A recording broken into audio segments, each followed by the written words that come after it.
Welcome back student, आपका स्वागत है मेरे यूट्यूब चैनल एप्लॉन अकाउंटेंसी में। जैसा कि अभी हम लोग not for profit organisation SBPD publications का सॉल्यूशंस देख रहे थे सम्स का, जिससे कि आप निश्चित रूप से जब खुद से सॉल्व करने जाएंगे तो आपका कंसेप्ट क्लियर महसूस होगा और बहुत ही सरलता से आप इस सम्स को सॉल्व कर सकते हैं। आइए इसी क्रम को कंटिन्यू रखते हुए आज हम लोग क्वेश्चन नंबर 26 पर कॉन्सेंट्रेट करेंगे। What is given in question, आइए हम लोग देखते हैं। Payment following is the receipts and payments account of Amar Jyoti Patna for the year ended 31st March 2018। Receipt and payment account दिया गया है जिसमें ओपनिंग बैलेंस कुछ था, सब्सक्रिप्शन 18-19 का है, टिकट सोल्ड है, डोनेशन है, सेल ऑफ ऑल न्यूज़पेपर है। पेमेंट साइड में general expenses, drama expenses, newspaper, salaries, donation, tax, electricity expenses और फाइनली बैलेंस है। फिर नीचे बोला गया है आपका prepare income and expenditure account of Amar Jyoti Patna for the year ended 31st December 2018। Consider the following information. कुछ इंफॉर्मेशन है। There is a building for 20,000 on which depreciation at the rate of 5% is to be charge. Building था 20,000 पर, जिसमें 5% के rate से depreciation charge करना है। Total number of members is 500 and annual fees 5 पर मेंबर। ठीक है, हम लोग फॉर्मेट सबसे पहले जैसे हम लोग जानते हैं रेडी कर लेते हैं, देन एक एक आइटम को हम लोग पोस्टिंग करेंगे। Income and expenditure account of, क्या नाम था, अमर ज्योति ना, अमर ज्योति पटना, अमर ज्योति। ठीक है, for the year ended, for the year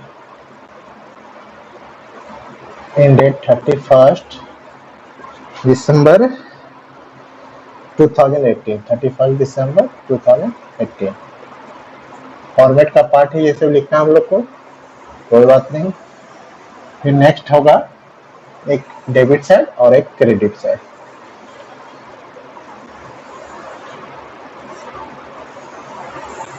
ये हो गया आपका डेबिट साइड और एक ये क्रेडिट साइड। इधर हम लोग क्या लिखते हैं, एक्सपेंडिचर। ये जस्ट फॉर्मेट का पार्ट है आपका एक्सपेंडिचर अमाउंट रुपीज, और इधर हम लोग लिखते हैं इनकम अमाउंट रुपीज। तो फॉर्मेट हम लोग का रेडी है। अब एक एक आइटम को हम लोग पढ़ेंगे और उसका पोस्टिंग करेंगे। तो जैसा कि हम लोग एक हैबिट्स डेवलप किए हैं अभी तक, जिसका जिसका एडजस्टमेंट है उसको हम लोग रिसीट पेमेंट में क्या करेंगे, पेंसिल से स्टार मार्क करेंगे। तो यहाँ पर हम लोग देख रहे हैं एक बिल्डिंग है, फिर उस पर डिप्रिसिएशन चार्ज करना है, और एक एडजस्टमेंट में आपका है सब्सक्रिप्शन के लिए दिया गया है कि कितना मेंबर है और एनुअल फी क्या है, एनुअल फी के लिए बस दो ही है। अब हम लोग क्या करते हैं, आइटम को उठाते हैं। सबसे पहले रिसीट साइड से ही देखते हैं। ओपनिंग बैलेंस है, that is the part of opening balance, मतलब कैश या बैंक को रिप्रेजेंट कर रहा है, तो एसेट को रिप्रेजेंट कर रहा है तो बैलेंस शीट में जाएगा। रिसीट पेमेंट का ओपनिंग बैलेंस कैश या बैंक को रिप्रेजेंट करता है तो वो बैलेंस शीट का पार्ट है। नेक्स्ट आइटम है सब्सक्रिप्शंस। सब्सक्रिप्शंस हमारा यहाँ दो है, एक 18 का मिला 850 और 19 का मिला 25। हम बना कब रहे हैं, 18 का बना रहे हैं, तो 19 का तो मेरे लिए कंसर्न नहीं रख रहा है। और बाय सब्सक्रिप्शन एक चीज देखिएगा, इससे संबंधित एडजस्टमेंट भी है आपका, कि उसमें क्लियरली बोला गया है कि कितना आपका मेंबर्स है 500, और प्रत्येक से 500 मेंबर है, प्रत्येक से कितना मिल रहा है हमको, 5 रुपया। तो ये तो हम जान गए कि सब्सक्रिप्शन का इनकम ड्यू कितना हो रहा है हमको, 2500। अब कितना रिसीव हुआ वो तो रिसीव पेमेंट से हमको पता चल जाएगा, मगर इस साल का हम कितना पा रहे थे तो हम इनकम एंड एक्सपेंडिचर में ड्यू बेसिस पर एंट्री करते हैं। मतलब मेरा ड्यू हो गया वो मेरा इनकम माना जाएगा, या कोई पेमेंट ड्यू हो गया तो मेरा एक्सपेंडिचर माना जाएगा। वेदर रिसीव्ड और नॉट, इससे हमको कंसर्न नहीं रखना है, ताकि हम लोग income and expenditure due basis पर बनता है, एक्रूअल बेसिस पर बनता है। तो सब्सक्रिप्शन कितना था, 500 मेंबर्स है सब्सक्रिप्शन फी, और उसमें से प्रत्येक का 5 रुपया है, तो 500 मल्टीप्लाई बाय 5 मतलब 2500 हमको मिलना है। इसमें से 18 का हमको कितना मिला है,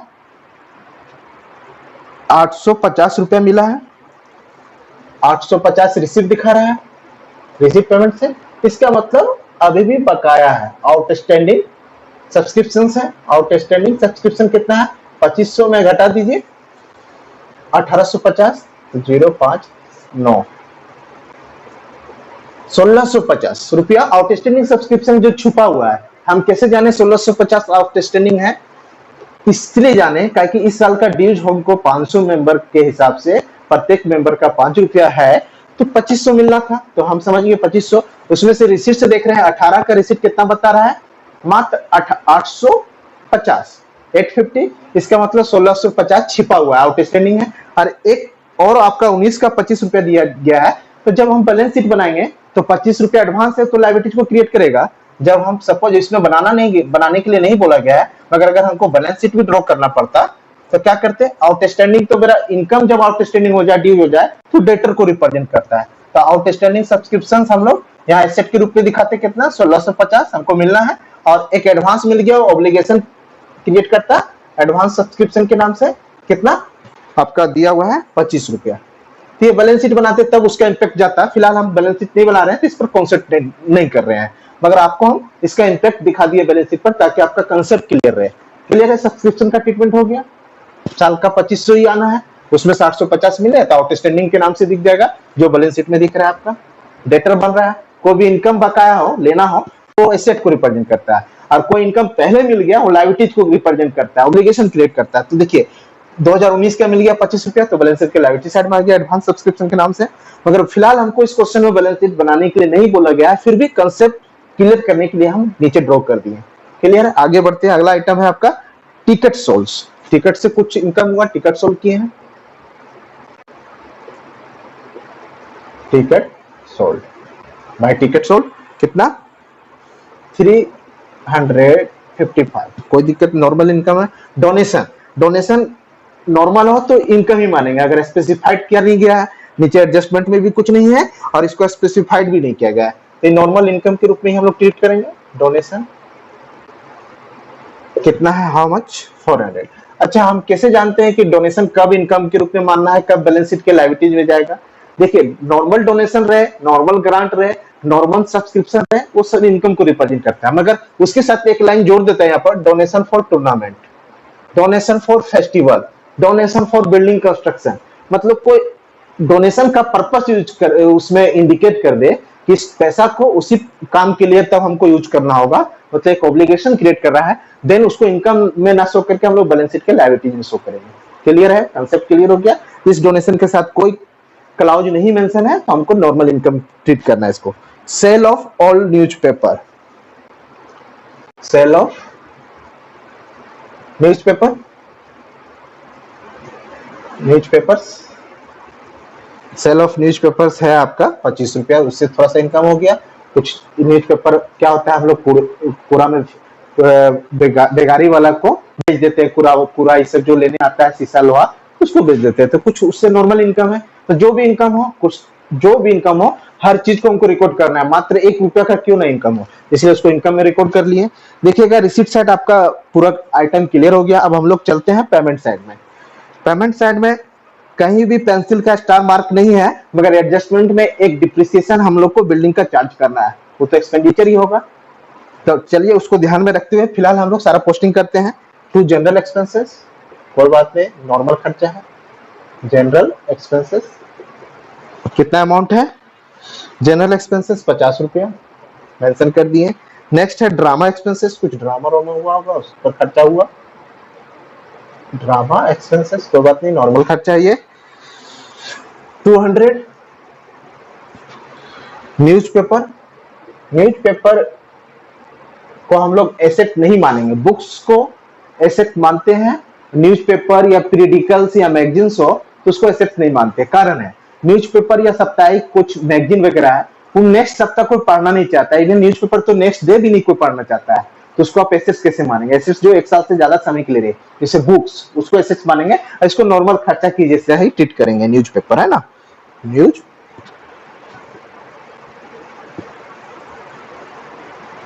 पेपर, न्यूज़पेपर्स कितना था 300, इस पर खर्चा है मेंशन कर दिए। नेक्स्ट है आपका सैलरीज है, स्टाफ लोग को सैलरी दे रहे हैं, ये भी नॉर्मल खर्चा है। सैलरीज कितना है, हाउ मच, 500। फिर नेक्स्ट है डोनेशन, कुछ डोनेशन हम भी दिए, जो रिवेन्यू डोनेशन हमको मिलेगा ही, हम भी दूसरे एनजीओ को भी सपोर्ट कर सकते हैं, तो उस समय मेरे लिए एक्सपेंडिचर होगा, तो 50 रुपया। फिर टैक्स कुछ नॉर्मल लगा कोई आइटम पे, तो टैक्स को भी हम लोग पोस्टिंग कर दिए, कितना, 25 रुपीज। ये सब नॉर्मल बिजनेस एक्सपेंसेस है, या ट्रेडिंग व्यवसाय हो या नॉन ट्रेडिंग हो, ये सब नॉर्मल खर्चा है। इलेक्ट्रिसिटी तो आएगा ही कुछ ना कुछ,